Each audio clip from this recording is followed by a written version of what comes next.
आपको अफसोस ज़रूर होगा, ये मैं आपको लिख के दे सकता हूँ। सच सुनना है, झूठ सुनना है? सच बताइए फिर झूठ सुन। ठीक है, आप उसे किसी भी कीमत में जिंदा नहीं कर सकते। क्रिएटिनिन बढ़ना ही तब शुरू होता है जब किडनी खराब होने शुरू हो जाती है, तो पूरी बॉडी के सारे ऑर्गन वीक होने शुरू हो जाएंगे। आपको डायलिसिस मशीन की ज़रूरत नहीं थी। आप तब लोग पानी डालो 40 डिग्री का और उसमें बैठ जाओ और सारी परेशानी खत्म। अगर आपका क्रिएटिनिन लेवल बढ़ना शुरू हो गया है तो किडनी खराब होनी शुरू हो गई है। नमस्कार, नेशनल खबर के खास प्रोग्राम में आपका बहुत स्वागत है। मैं प्रज्ञा झा। नेशनल खबर की पूरी टीम ज़्यादातर आपके लिए स्वास्थ्य से जुड़ी हुई जितनी भी खबरें, जितनी भी इंटरव्यूज़ हैं, वो सभी अपने चैनल्स पर लाती रहती है। और आजकल जो सबसे ज़्यादा एक गंभीर बीमारी के तौर पर उभर रहा है वो है क्रॉनिक किडनी डिजीज़, जो कि किडनी से रिलेटेड है। अधिकतर जो मरीज़ होते हैं वो CKD के पाए जाते हैं। आखिर ये गंभीर बीमारी जो अधिकतर लोगों में पाई जा रही है, उसकी शुरुआती लक्षण क्या है, इस चीज़ के बारे में जानकारी लेते हैं। आज के जो मेरे सवाल हैं वो आम जनता के सवाल हैं, और चाहे आप किडनी के पेशेंट हैं या फिर नहीं हैं, आपको ये वीडियो ज़रूर देखना चाहिए, इसलिए कि किडनी की बीमारी किसी को भी हो सकती है।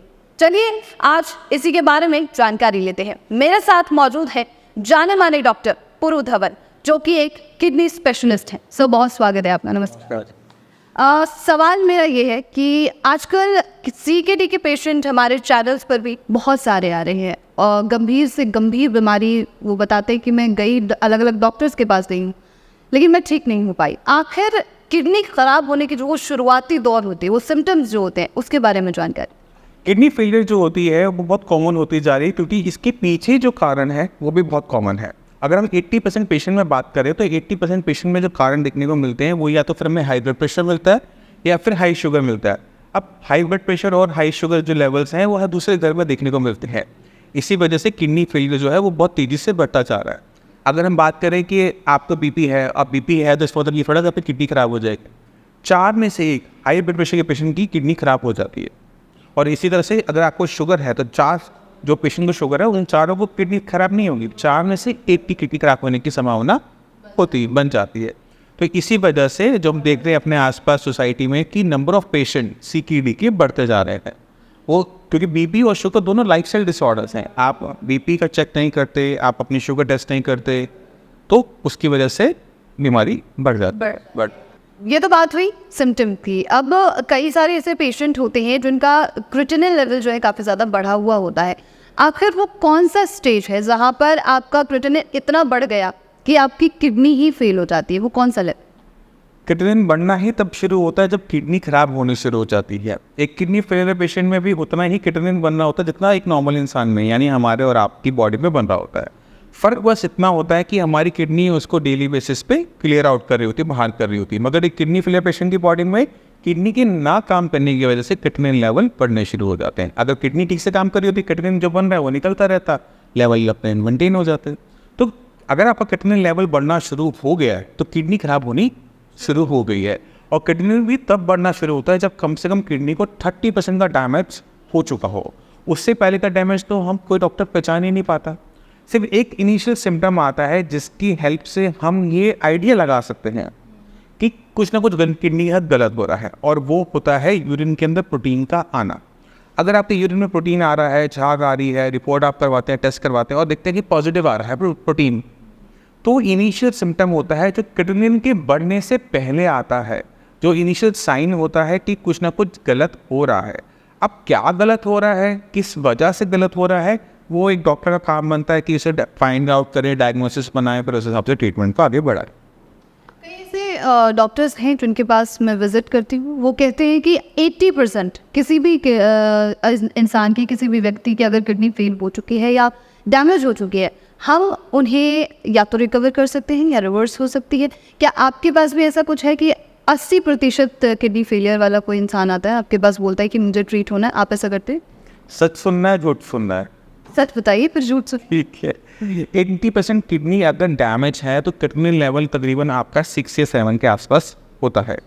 6-7 की क्रिएटिनिन के ऊपर अब किडनी के अंदर चल के देखो, आप किडनी को अपने माइंड में इमेजिन करने की कोशिश करो कि किडनी के अंदर कुछ हिस्सा ऐसा है जो डेड हो चुका है, मर चुका है। आप उसे किसी भी कीमत में ज़िंदा नहीं कर सकते। अगर किसी भी साइंस के पास, आयुर्वेद हो, होम्योपैथी हो, एलोपैथी हो, किसी भी साइंस के पास अगर किसी भी मरी चीज़ को ज़िंदा करने की पावर है तो कोई इंसान मरेगा ही नहीं। क्योंकि आपको पता है कि आपको बीमारी हो रही है, बॉडी ख़राब हो रही है, आप वो मेडिसिन खाते रहो, आप जिंदा रहोगे, आपकी एज अनलिमिटेड हो जाएगी। ऐसा फिजिबल नहीं है, प्रैक्टिकली पॉसिबल नहीं है। किडनी के अंदर जो डेड हिस्सा है वो डेड ही रहेगा आगे भी। प्रॉब्लम क्या होती है कि किडनी में अगर 80% आपका डैमेज है तो 80% 20% को भी मारता रहता है। इस वजह से CKD को सेल्फ प्रोग्रेसिव डिसऑर्डर कहा जाता है। अगर किडनी में थोड़ा सा भी नुकसान हुआ है तो वो बढ़ते बढ़ते ओवर द पीरियड टाइम पूरी किडनी को खराब करता है। तो किसी भी डॉक्टर का पहला फर्स्ट क्या बनता है कि जो डैमेज हो गया पेशेंट आपके पास आया, मतलब 6 पर ही आया 80% किडनी डैमेज के, जो 20% बचा हुआ है ना उसे बचाए रखना 80% की रिकवरी से ज़्यादा इंपॉर्टेंट होता है। अगर 20% को हम मेंटेन कर लेते हैं, उसे डेड नहीं होने देते, तो वो 20% जो है वो इतना लेवल काम कर रहा होता है कि पेशेंट के लेवल हाई होते हैं बट बॉडी में कोई सिम्टम नहीं होता। पेशेंट को डायलिसिस की ज़रूरत 80% पर भी ज़रूरत नहीं पड़ती। तो 20% को बचाए रखना और 80% से जितना वापस हिस्सा आ सकता है उसे वापस लेकर आना ज़रूरी होता है। अब 80% में 80% हमेशा ज़रूरी नहीं कि वो डेड हो। 80% में कभी करा होता है कि वो 60% डेड है बट 20% जो है वो सिक है, बीमार है, वो ये सब मरने वाला है, अभी मरा नहीं है। तो अगर हम किसी तरीके से उस 20% हिस्से को वापस ले आते हैं तो ओवरऑल जो किडनी की एफिकेसी है वो 40% हो गई और जो क्रिएटिनिन लेवल है वो 6 से आगे आपका 3-4 पे। इतना पॉसिबल है। अगर आप सोचोगे अगर पूरी की पूरी किडनी रिवाइव हो जाएगी, नई किडनी वहाँ पे लग जाएगी, तो ऐसा पॉसिबल नहीं है। अगर ऐसा पॉसिबल होता तो कैंसर का भी ट्रीटमेंट हमारे पास होता, सब चीज़ों का ट्रीटमेंट हमारे पास होता। वो फिजिबिलिटी निकलती नहीं है और ना कोई सिंगल केस ह्यूमन हिस्ट्री में ऐसे डॉक्यूमेंटेड है जहाँ पर किडनी डेड थी वो पूरी ठीक हो गई। क्योंकि किडनी सिकुड़ जाती है, जब किडनी बीपी से ख़राब हो रही है ना, किडनी का साइज़ छोटा होना शुरू हो जाता है। अब आपके हिसाब से अगर वो जो क्लेम कर रहे हैं उनके हिसाब से तो किडनी का साइज नॉर्मल हो जाना चाहिए।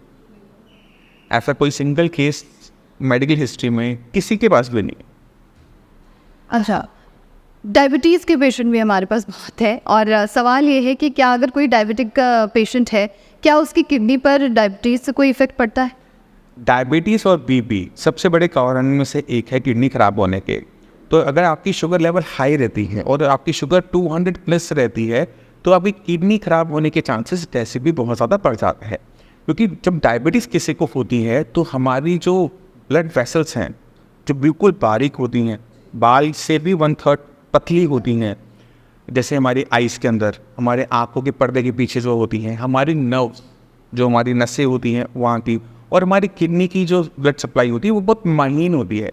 तो जब शुगर लेवल बढ़ता है तो सबसे पहले वहीं पे नुकसान होना शुरू होता है और किडनी, आइज़ और आपकी नर्व्स पे इसका इम्पैक्ट देखने को मिलता है। अब किसी में पहले हो सकता है, किसी में बाद होता है। तो क्या होता है कि जब ब्लड सप्लाई ही कम हो गई, बंद हो गई, तो जिस एक एरिया को सप्लाई कर रहे थे, यानी आपका आँख का पर्दा या फिर आपकी किडनी या फिर आपकी नसें, वहाँ पर काम करने की क्षमता कम हो जाती है। तो या तो आपके पैर सुन्न होने शुरू हो जाएंगे, किडनी खराब होनी शुरू हो जाएगी और आँखों से देखना कम हो जाएगा। तो डायबिटीज़ का सिर्फ असर सिर्फ किडनी पे नहीं पड़ता, पूरी बॉडी पे पड़ता है। बट कुछ सेंसिटिव ऑर्गन्स ऐसे हैं जो जल्दी सिम्टम दे देते हैं, जैसे आइज़, किडनी एंड नर्व। अब ऐसे में कई डायबिटिक पेशेंट है, कोई जो विभिन्न बीमारियों के पेशेंट होते हैं, वो अपनी दवाइयाँ चलाते रहते हैं और इवन कई बार ऐसा होता है कि अगर उन्हें कोई नया सिम्टम दिख गया शरीर में तो उसकी दवाइयाँ भी ले लेते हैं। क्या दवाइयों की वजह से किडनी पे कोई इफेक्ट पड़ रहा है, हमारी लाइफस्टाइल की वजह से पड़ रहा है? पहले लाइफस्टाइल का भी असर पड़ता है और मेडिसिन का भी असर पड़ता है। अगर आपको डायबिटीज़ है और आप सोच रहे हैं कि मेडिसिन खाने से वो ठीक हो जाएगी, तो वो प्रैक्टिकली नहीं होता। आपको समझने की ज़रूरत है कि वो डायबिटीज़ आपको हो क्यों रही है। डायबिटीज़ होने के बहुत सारे कारण होते हैं। कहीं पर वो इंसुलिन रेजिस्टेंस होती है, कहीं पर इंसुलिन जो बन रहा है वो इनसफिशिएंट बन रहा होता है। तो पहले फाइंड आउट करने का काम होता है डॉक्टर्स का कि आपको ये दिक्कत आ क्यों रही है, फिर उसके हिसाब से हमें आगे को मूव करना पड़ता है। तो ये तो बात हो गई बीमारी की वजह से। अब आपने दूसरा सवाल पूछा था लाइफस्टाइल।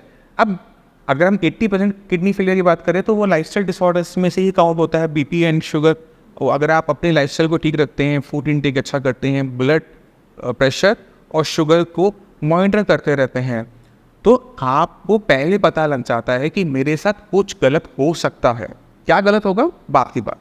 अगर आपको ये पता है कि मेरा बीपी बढ़ा हुआ, शुगर बढ़ा हुआ है, मेरे साथ कुछ गलत हो सकता है, अगर आप फिर भी अपना ध्यान ना रखो, अपने लाइफस्टाइल को चेंज ना करो, अपने डाइट को चेंज ना करो, एक्सरसाइज ना करो, तो इवेंचुअली कुछ सालों के बाद दिक्कत होगी, बट वो आएगी ज़रूर।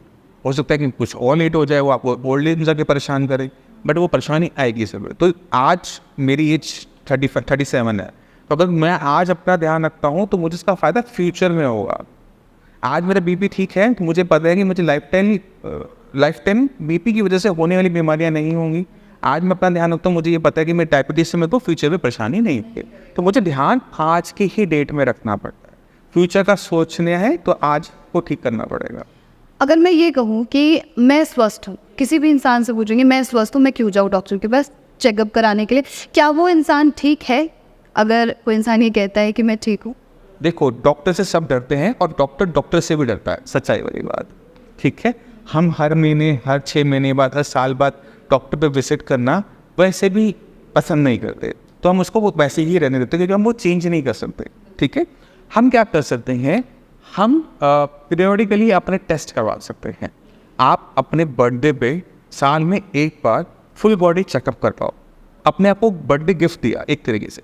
दूसरा काम आपने क्या करना है, अगर आपकी एज बढ़ गई है, 30+ में आप हैं, तो आप कम से कम फैमिली में जितने भी मेंबर्स होते हैं ना, उनके बर्थडे पे अपना बीपी शुगर टेस्ट कर लो। अगर बीपी शुगर टेस्ट आप कर रहे हो और उस पर आप अपने लेवल्स को एलिवेटेड देखते हो, तो आप उसमें एक्शनेबल बन जाते हो और आपको याद भी नहीं रखना पड़ता। आपको पता है कि आपके मम्मा का बर्थडे, आपने बीपी शुगर टेस्ट करवाए, उनका टेस्ट करवाया और अपना नॉर्मल चेकअप करवाया, तो इस तरह से एक रूटीन बन जाती है। तो ये जो हैबिट्स होती हैं, या फिर छोटी छोटी कोई भी परेशानी हो रही है और आप टेस्ट करवा लेते हो, वो फ़ायदेमंद होता है। आप खुद जाके करवा लो। अगर आपको नहीं समझ में आ रहा कि कौन सा टेस्ट करवाना है, आप डॉक्टर से लिखवा लो, बट आप उस पर एक्शन फास्ट हो, ठीक है। अगर आप उससे डिले कर देते हो, ठीक है मैं कल चला जाऊँगा, परसों चला जाऊँगा, या मुझे तो कुछ हो नहीं सकता, या बीपी मेरी फैमिली में नहीं है, ये लोगों की सबसे बड़ी गलतियों में से साबित होता है और आगे भी होता रहेगा। तो आपने अपनी बॉडी की तरफ सजग रहो। ये अगर आपको कोई बीमारी हो जाएगी ना, तो ये जो हेल्थ होती है, ये आपकी बनाई हुई सारी की सारी जो आपकी एम्पायर होती है, जो अपने सब कुछ बना रखा होता है, वो सब के सब खत्म कर देता है। तो ज़रूरी है अपनी बॉडी का हेल्थ रखना पैसे से ज़्यादा। ये एक बहुत बड़ी बात है और बहुत जानकारी वाली बात यह है कि अगर कोई इंसान ये कह रहा है कि मैं स्वस्थ हूँ और आपका शरीर स्वस्थ दिख रहा है, इसका मतलब ये नहीं कि आपको बीमारी नहीं हो सकती। इस बात का ख्याल रखना ज़रूरी है। अब अगर अगले सवाल पे आते हैं, तो साई संजीवनी की मैं बात करूँ, क्या यहाँ पर अगर कोई डायलिसिस का पेशेंट आता है तो उसकी डायलिसिस रिवर्स हो सकती है? सारे पेशेंट में नहीं।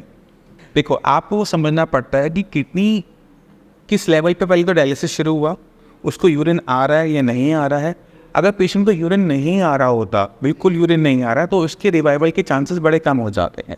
अगर पेशेंट का यूरिन फॉर्मेशन होता है, यानी वो फ्लूइड जो पानी वो दिन में लेता है, वो यूरिन के किडनी के रास्ते फिल्टर होकर निकल जाता है, ऐसे पेशेंट में हमारे रिजल्ट्स बेटर होते हैं। अभी क्यों बेटर होते हैं? वो इसलिए क्योंकि किडनी के अंदर कितना डैमेज है उस पर डिपेंड करता है कि वो कितना रिकवर कर सकता है। अगर किडनी 100% डैमेज है, 100% मरी हुई है, आप जितनी मर्जी अच्छे डॉक्टर के पास चले जाओ, जितनी मर्जी अच्छी मेडिसिन ले लो, वो जिंदा नहीं होने वाली किसी भी कीमत पे। अगर किडनी के अंदर 10% हिस्सा है और मान लो कि किडनी डायबिटीज़ से ख़राब हुई थी, किडनी के अंदर 40% हिस्सा, 50% हिस्सा डेड है और 50% हिस्सा अभी मरा नहीं है, वो शुगर की वजह से बीमार है, काम नहीं कर पा रहा। तो अगर वो रिवाइवल होता है तो क्रिएटिनिन लेवल आपका जो 12 था वो 6 पे आ जाएगा, बट वो 0 नहीं होगा क्योंकि डेड पार्ट वहाँ पर बैठा हुआ है। अगर डेड रिवाइव कर जाएगा तो लेवल 0 हो जाएगा, नॉर्मल हो जाएगा। चलिए, तो ये मान सकते हैं कि कुछ पेशेंट में आप डायलिसिस को रिवर्स कर सकते हैं। कुछ बस आखिरी सवाल मेरा इस इंटरव्यू में और होगा, कई ऐसे कमेंट मैंने पढ़े हैं, कई ऐसे पेशेंट से मैं मिली हूँ जिन्होंने ये कहा है कि मैं साई संजीवनी में मौजूद थी, मैंने वहाँ ट्रीटमेंट लिया, लेकिन मैं वहाँ पर ठीक नहीं हो पाई, इसलिए मैं किसी और पैथी से, किसी और डॉक्टर से अपना इलाज करवा रही हूँ। क्या ऐसा है और आपकी वो कौन सी गलतियाँ हैं, क्या आप ये जानते हैं? हमें अपनी गलतियों के बारे में तो खास ध्यान रखना पड़ता है। जो पेशेंट अच्छे हो रहे होते हैं उन पर हम बिल्कुल भी ध्यान नहीं देते, सच्चाई वाली बात। जिन पेशेंट को आराम नहीं आता उन पर हमारा खास फोकस होता है, बल्कि हमने एक स्पेशल वीडियो भी रिसेंटली बनाई थी जिसमें हमने कहा था अगर आपके लेवल बढ़ रहे हैं तो डायरेक्टली आप कहीं पर भी रहते हो तो डायरेक्टली वो फोन मेरे पास आता है, सबमिशन मेरे पास आती है, तो आपको समझने की ज़रूरत है नहीं। कोई भी डॉक्टर पहली बात 100% रिजल्ट्स नहीं दे पाता। पेशेंट अगर आपको काउंट कर रहा है कि क्रिएटिनिन को डाउन करने से, तो क्रिएटिनिन को डाउन करने के लिए आपको किसी डॉक्टर की ज़रूरत नहीं होती। क्रिएटिनिन आपकी मसल्स में बनता है। तो अगर मैं किसी पेशेंट को बोलता हूँ कि आप मिलेट्स खा लो, या फिर मैं आपको मिलेट्स के साथ साथ घिया तोरी टिंडा देता हूँ, तो क्या होता है कि पेशेंट का वेट लूज़ होना शुरू होता है। अब जितना बॉडी वेट लूज़ होगा, जितना मसल मास लूज़ होगा, तो पढ़े लिखे डॉक्टर ये जानते हैं कि क्रिएटिनिन मसल्स में बनता है, तो जितनी कम मांसपेशियाँ होंगी उतना कम क्रिएटिनिन आपकी बॉडी में बनेगा। तो भूखा रहने से क्रिएटिनिन डाउन होता है, प्रोटीन बंद करने से क्रिएटिनिन डाउन होता है, बट यहाँ किडनी ठीक नहीं हो रही। पॉइंट तो समझना, अगर आपको क्रिएटिनिन डाउन करना है, मैंने फ्री में ट्रीटमेंट दिया, आप मिलेट्स खाना शुरू कर दो, ज्वार बाजरा, घिया तोरी टिंडा, और कुछ नहीं खाना, बस यही खाना है। आपका हर महीने 3 से 5 किलो वजन गिरेगा, क्रिएटिनिन आपका 1 पॉइंट हर महीने डाउन होगा। आप ले लो, फ्री है। बट आप मेरे पास किस लिए आते हो? आप मेरे पास आते हो कि किडनी काम करे। क्रिएटिनिन डाउन करना है, वो आपकी डाइट को बदल के कोई भी डॉक्टर कर सकता है, साथ में वो आपको 10 थेरेपियाँ और देगा, मेडिसिन देगा, तो आपको लगता है कि वो उसका इम्पैक्ट आ रहा है, बट नहीं, डाइट को चेंज करने से सारे जो समझदार डॉक्टर उनको पता है कि ये ऐसे चलता है। आप किडनी को ख़राब क्या चीज़ कर रही थी उस पर जाओ। किडनी को ख़राब करने पीछे शुगर थी, डायबिटीज़ थी, या फिर आपका हाई ब्लड प्रेशर था। अब खुद सोचने की कोशिश करो कि जिसकी वजह से किडनी खराब हुई है, अगर वो आपकी बॉडी में अभी भी है, तो आपकी बची कुची किडनी बचेगी या ख़त्म हो जाएगी? ख़त्म हो जाएगी, इवेंचुअली ख़त्म हो जाएगी। क्रिएटिनिन लेवल जो डाउन हुआ था वो सिर्फ 2 महीने टिकता है खाना बंद करने से। 2 महीने के बाद वो क्रिएटिनिन लेवल पहले से ज़्यादा बढ़ता है, 100% बढ़ेगा। क्यों बढ़ेगा उसको समझो। जब आपने खाना पीना बंद किया था तो आपने किडनी की एनर्जी सप्लाई भी बंद कर दी। आपने पूरी बॉडी की बंद करी, आपने किडनी की भी बंद करी। अब आपकी किडनी वीक है, उससे अगर हमने काम लेना है तो उसको तो हमें एनर्जी देनी पड़ेगी ना, कि बंद नहीं करनी पड़ेगी। तो रिजल्ट क्या होता है कि वेट डाउन करने की वजह से पहले तो 2 महीने आपका चल गया, क्योंकि मसल मास बॉडी कम कर रही थी, फैट जो था उसे बंद कर रही थी, तो बॉडी ने किस तरह से एडजस्टमेंट करके 2 महीने आपका क्रिएटिनिन डाउन कर भी दिया। तीसरे महीने जब वो लेवल बढ़ेगा तो पहले से ज़्यादा बढ़ता है। अब पेशेंट की बॉडी में इतनी वीकनेस है कि अगर आज के डेट में हम पेशेंट को बोलें कि जाके डायलिसिस करवा लो ना, तो डायलिसिस सेंटर ही मना कर देगा कि इस पेशेंट को आप ले जाओ, आखिरी दिन में गिर लो। पेशेंट की बॉडी, अब डायलिसिस का सबसे बड़ा साइड इफेक्ट क्या होता है? वीकनेस। आपने पेशेंट को पहले से ही वीक करके बेचा, पेशेंट सर्वाइव कर पाएगा डायलिसिस पर? इम्पॉसिबल हो जाएगा। तो जब हम खाना पीना बंद करते हैं तो हम अपने जो रास्ते होते हैं आगे के वो बंद कर देते हैं ना। हम डायलिसिस करवा सकते हैं क्योंकि वीकनेस आ गई है, और वो वीकनेस रिकवर नहीं हो सकती किसी भी तरीके से। दूसरा, ट्रांसप्लांट का भी ऑप्शन बंद कर देते हैं, क्योंकि जब हम खाना कम कर दिया या हमने बंद कर दिया या इसमें ताकत नहीं दी तो ब्लड काउंट बहुत कम हो जाता है। अब जब ब्लड आपकी बॉडी में कम होता है तो सर्जन कैसे आपकी सर्जरी करेगा? ठीक है, अगर आपकी बॉडी में दम ही नहीं है, आपका लीवर वीक हो रहा है, आपका हार्ट वीक हो रहा है, सर्जन कैसे सर्जरी करेगा? तो आपको समझने की ज़रूरत है कि अगर आपकी किडनी ख़राब भी हो रही है ना, तो आपकी बॉडी में सिर्फ एक ऑर्गन ख़राब हो रहा है, मगर जब आप खाना पीना बंद कर दोगे ना तो पूरी बॉडी के सारे ऑर्गन वीक होने शुरू हो जाएंगे और आपकी लाइफ बढ़ने की जगह कम होनी शुरू हो जाएगी। आपको दिखता नहीं है, बट किसी अच्छे डॉक्टर से पूछ के देखो, वो आपको समझाएगा। जैसे मैं समझा रहा हूँ वो समझाएगा, और इसे समझना मुश्किल नहीं है क्योंकि हमने अपने आसपास लोगों को देख रखा होता है। डायलिसिस को आप विलेन मत समझो, डायलिसिस आपको एक्स्ट्रा लाइफ, बोनस लाइफ देता है, तो आप उसको बंद मत करो। जो आपको मालूम, क्योंकि डायलिसिस आप 20 साल भी करवा सकते हो। आपको वो पेशेंट में मिलते हैं जो 6 महीने में चले गए, और वो पेशेंट में मिलते हैं जो 20-20 साल से डायलिसिस करवाना है। उन दोनों के बीच में डिफरेंस समझने की कोशिश करो कि जो पेशेंट 20 साल जिसने डायलिसिस करवाया, 30 साल डायलिसिस करवाया, उस पेशेंट की बॉडी में सिर्फ किडनी खराब थी। जो पेशेंट 6 महीने में चला गया या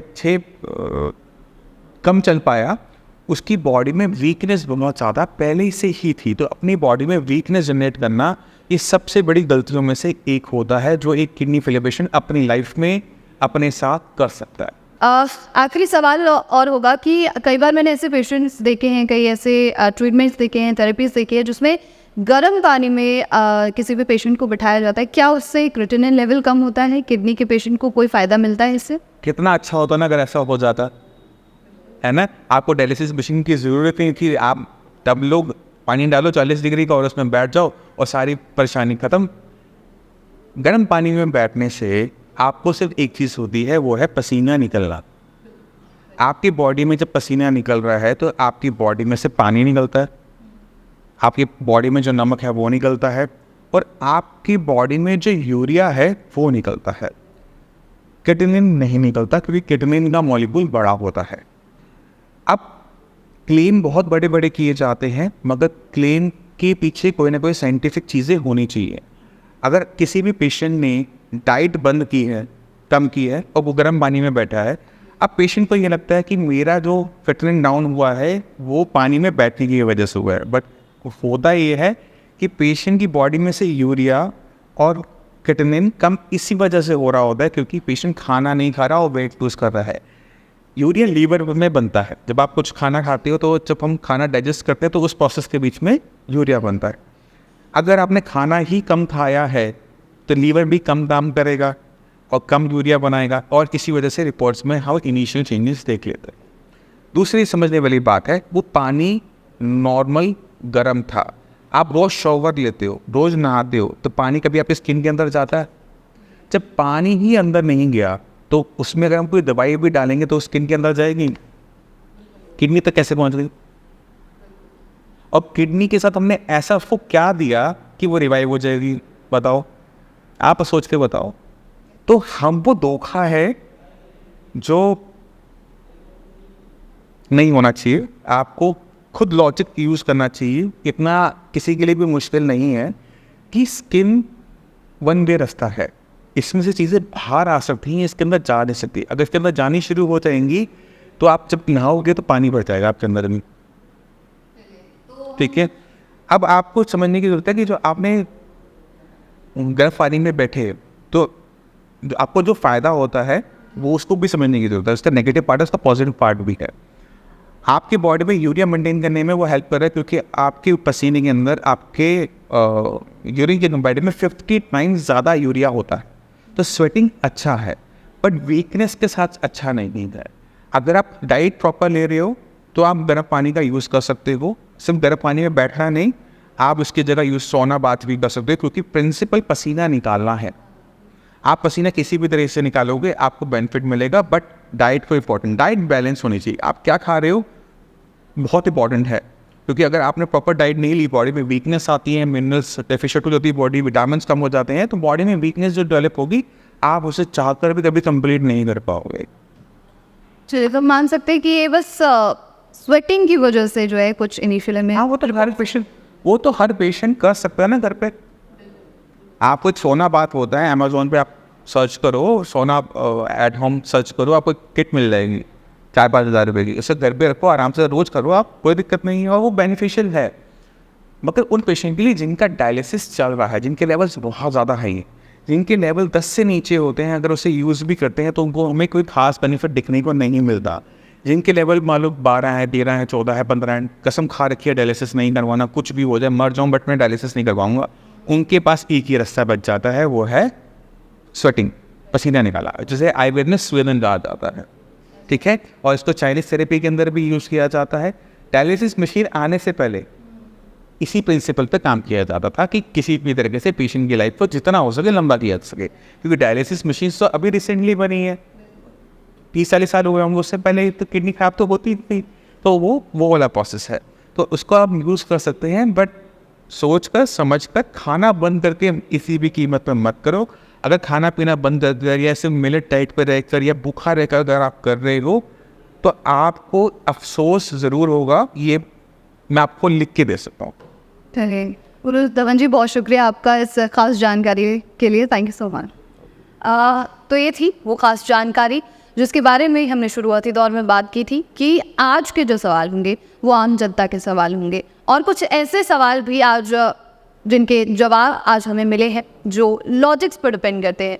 अब आपका क्या कहना है ये कमेंट बॉक्स में लिखिए। कोई और सवाल है वो भी लिखिए, जिससे कि अगली बार अगर मैं इंटरव्यू लूँ तो आपके उन सवालों को ध्यान में रखा जा सके। तब तक के लिए नेशनल खबर के साथ बने रहिए।